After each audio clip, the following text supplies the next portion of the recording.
வீட்டை விட்டு வெளியே வர மாட்டேங்கிறாங்க. நடந்தார், நிற்கிறார், போனார், வந்தார் என்று விளம்பரப்படுத்துகிறவர்கள். ஒன்றிய அரசு நம்மை எந்த நடக்க விடாமல் செய்கிற ஒன்றிய அரசு எந்த திட்டத்திற்கும் பணம் ஒதுக்காத நேரத்தில் எந்த திட்டத்தை நிறுத்தாமல் தொடர்ந்து சிறந்த முறையில் ஆட்சி செய்கிற தளபதியினுடைய கரத்தை திமுக மாதிரி தேர்தல்களை பார்க்கறதுக்கு இந்த இந்தியாவில வேற எந்த கட்சியிலும் இல்லை. எந்த இடத்திலிருந்து ஆரம்பித்தோமோ அந்த இடத்திலிருந்து மிக சிறப்பாக ஒரு கலைஞர் அறிவாலயத்தை கட்டுகின்ற பணிக்கு அடிக்கல் நாட்டு விழா நடத்துவதில் எனக்கு மிகப்பெரிய பெருமை. இன்னைக்கு ஒரு பெரிய மகிழ்ச்சி. ஒரு அடிக்கல் நாட்டு நிகழ்ச்சியில 10,000 பேருக்கு மேலாக 15 மாவட்டமே குழுமி வந்து சிவசங்கர் அவர்களுக்கும் நமது கழக தோழருக்கு ஆதரவு தெரிவிப்பதை பற்றி என்னுடைய பார்க்கலாம் எனக்கு பெரிய மகிழ்ச்சியாக இருக்கிறது. பல பேர் இங்க கூடி இருக்கிறீர்கள்.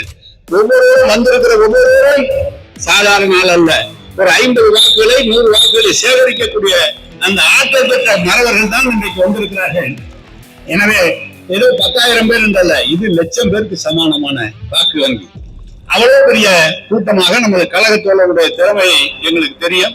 அது அந்த சொல்வாரு பாண்டே சொல்லுவாரு, மணிலாம் சொல்வார், திமுக மாதிரி தேர்தல்களை பார்க்கறதுக்கு இந்த இந்தியாவில வேற எந்த கட்சியிலும் இல்லை என்று சொல்வாரு. எனவே இப்போ இருக்கிற நம்ம சூழ்நிலை 5 ஆண்டு காலம் மிக சிறப்பான ஆட்சியை தந்திருக்கிறார். அவர் கேட்கிற அரியலூர் மாவட்டத்துக்கு தந்திருக்கிற திட்டங்களாக இருந்தாலும், திருச்சி மாவட்டம், பெரம்பலூர் மாவட்டங்களுக்கு தந்திருக்கிற திட்டங்களாக இருந்தாலும், தளபதி அவர்கள் அதுல மிக உன்னிப்பாக இந்த பகுதிக்கு பல்வேறு திட்டங்களை தந்திருக்கிறார்கள். இந்த ஆட்சியை தான் குறை சொல்லி வீட்டை விட்டு வெளியே வர மாட்டேங்கிறாங்க. ஆனா பத்திரிகையாளர் நடந்தார், நிற்கிறார், போனார், வந்தார் என்று விளம்பரப்படுத்துகிறவர்கள் இவரையிலே ஒரு நல்லாட்சியை தருவார் என்று தமிழக மக்கள் நம்புவார் என்ற கருதுகிறீர்கள். ஒரு காலம் நம்ப மாட்டார்கள். கழகம் தான் வெற்றி பெறும்.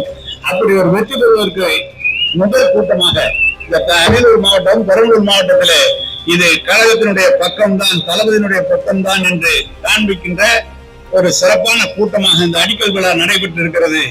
எனவே கழக தோழர்கள், இன்னும் சொல்ல போனால் இந்த திட்டங்கள் எல்லாம் இப்படிப்பட்ட ஒரு ஆட்சியை மீண்டும் 96-2001 கலைஞர் ஆட்சி இருந்தது போல இனி தமிழகத்துல யாரும் ஆட்சி செய்ய முடியாது. அவ்வளவு நல்ல திட்டங்கள் 2006-11 நம்முடைய கலைஞர் செய்தது போல யாரும் செய்ய முடியாது. அதே போல இன்றைக்கு நம்முடைய முதலமைச்சர் இந்த 2021-26 வரை நடக்கிற இந்த திட்டங்களை செய்திருக்கிற எவ்வளவு சிரமங்கள்.